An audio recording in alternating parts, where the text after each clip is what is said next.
Welcome to double Shan media. నేను మీ ఆదినారాయణ. నా వీడియో చూస్తున్న ప్రతి ఒక్కరూ లైక్ చేసి, షేర్ చేసి, కామెంట్ చేసి, అలాగే ఛానల్ను సబ్స్క్రైబ్ చేసుకోవాలని కోరుకుంటున్నాను.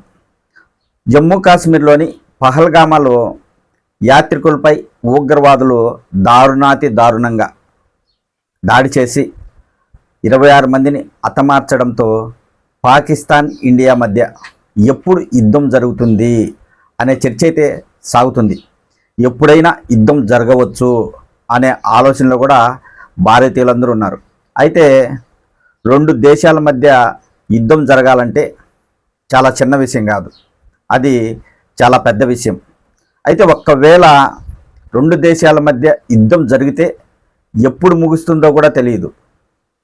ఎవరు యుద్ధం మొదలు పెడితే ఆ దేశమే ఎక్కువగా నష్టపోయే అవకాశం ఉంటుంది అని కూడా కొంతమంది మేధావులు చెప్తుంటారు.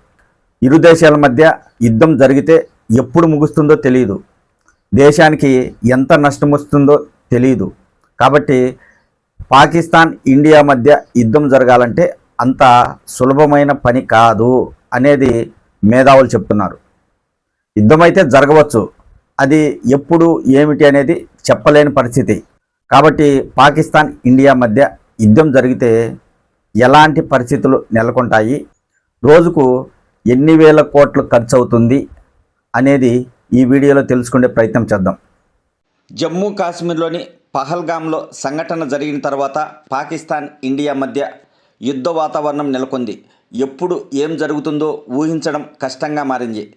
ప్రపంచ దేశాలు యుద్ధాలు సులభంగా ప్రారంభించవచ్చు, ఏ దేశంలో కూడా యుద్ధం ఎలా ముగుస్తుందో ముందుగా చెప్పడం కష్టం.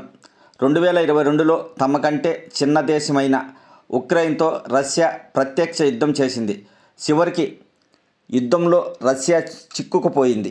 గత చరిత్ర చెప్తున్న లెక్కల ప్రకారం 125 సంవత్సరాలలో ప్రపంచవ్యాప్తంగా జరిగిన యుద్ధాలలో 95% ఏ దేశమైతే యుద్ధం ప్రారంభిస్తుందో ఆ దేశాలు ఓటమి పాలైనట్లు చరిత్ర చెప్తుంది. అయితే పహల్గామ్లో ఉగ్రవాదులు అమాయక యాత్రికులను పాశవికంగా హతమార్చి యుద్ధం ప్రారంభించారనే అభిప్రాయం రావడం సహజం. పాకిస్తాన్కు చైనా మద్దతు ఇస్తే యుద్ధాన్ని సులభంగా మొదలుపెట్టవచ్చు. యుద్ధం జరిగితే భారతదేశంలో ప్రతిరోజు 30,000 కోట్లకు పైగా ఖర్చు చేయాల్సి ఉంటుంది. పాకిస్తాన్కు చైనా సహకరిస్తే ఈ ఖర్చు చైనాకు చాలా తక్కువని మేధావులు చెప్తున్నారు.